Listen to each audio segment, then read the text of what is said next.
I'm swimming in storylines. We got 5 of them as we approach the second half of the season. So when we give that, well, you got to have a list, and it's got to be a D list. Boom. So we got to give you the D list in the A block. go. Pull up a chair because class is in session. Raise your hand if you have a question. He's been up all night with a pen and pad. If you didn't make the cut, then don't be mad. It takes a lot of work so that this could exist. Ladies and gents, we present the D-List. First storyline, Yeah. Chicago White Sox. Really? All right. That's at number 5. Number 5. Okay. For me, ahead of schedule? Don't Stop. say that to Lauren. Yes, they are. They're all in.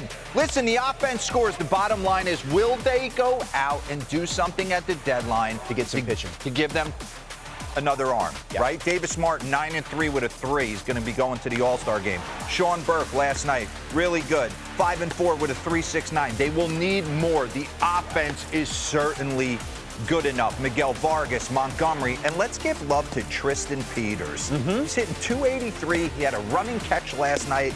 Disregarding his body, he's got 4 bombs, 30 RBIs, and 5 stolen bases. Okay, the Brew Crew can win the whole thing. I know we said this last year. They had the best record in the National League. They waltzed in the Dodgers, and they got smacked around a little bit. I think they live and learn from it.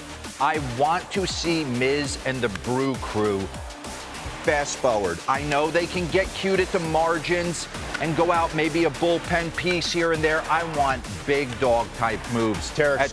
We'll talk about it come C block, but I love Jackson Churio, Bryce Terang. You know Yelich wants another crack at it. So the Brewers are in it. Listen, we're not hearing from Judge and Judge Camp, and I understand why, but it scares me a little bit. Yeah, we haven't heard an update on the injury.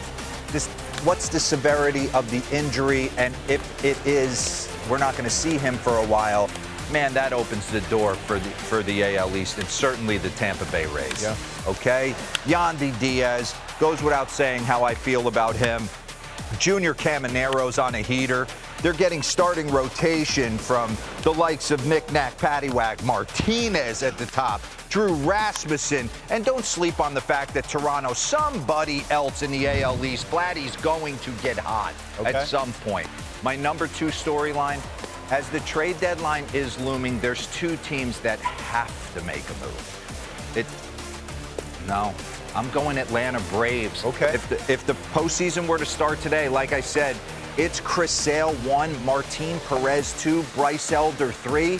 That doesn't get it done. They're going to have to drop the hammer at the deadline for a starting pitching rotation. Same for the Cubs. Same for the Cubs. It was nice to get Matthew Boyd back 5 days ago. Imanaga's given you nice moments, but they have been just riddled with the injury bug in their starting rotation. And my number 1, guys, it's Dodgers or the field, and we used to have Billy Ripken, and I miss him dearly, and Yeah, Billy would always take the field. always. That's right. I think you lean Dodgers, and you can have the field, and I'll give you reasons why. They have the best record in Major League Baseball at 55-30. They have the best run differential in Major League Baseball at plus 157, and that's with Blake Snell throwing 3 innings. Yeah. Tyler Glass now making 7 starts. Mookie Betts hitting 235 and slowly getting it going. Teoscar Hernandez is just come back. Kyle Tucker hasn't been talked about at all. Tommy Edmonds just came back and played 10 games. It's just boom, boom, boom, boom. They've got a starting rotation-wise, it would go Yamamoto, Ohtani, Robleski, and then probably That's today. Lauer, Sasaki. That's not in Sheehan, October. take And your that's pick. the thing. I mean, because they don't have to come together until October. Do we know what they're going to look like in October, pitching-wise, health-wise? You get one back. of Blake Snell and Tyler Glass now. I just don't understand how they can be stopped. That being said, that's why a team like Milwaukee's super interesting to me, because the Miz can shut them down. Scooble can shut them. Guys can shut them down, but Yeah. they're going to have a nice road. The Yankees potentially could shut them down, but can the Yankees survive the regular season? Can they get through the American League if Judge is at all compromised or something else. We've been saying it for years. Judge has covered up a lot of flaw. You could say that about some other guys in the league too, but Judge has the ability to cover up a lot of flaws, whatever those may be at the time for the New York Yankees.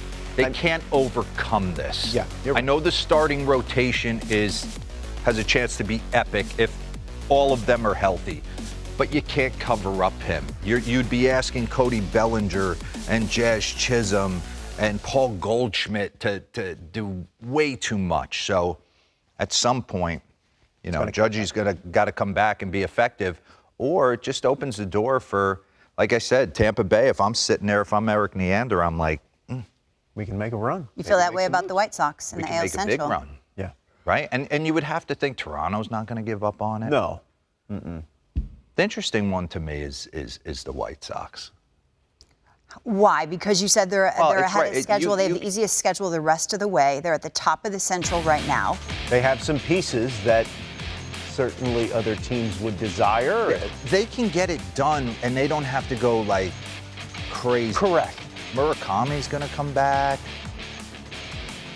Yeah, Mays is in my ear saying they need a rotation piece. You get a rotation piece, somebody, a veteran guy that gives them huge upside. They got a chance to win the division.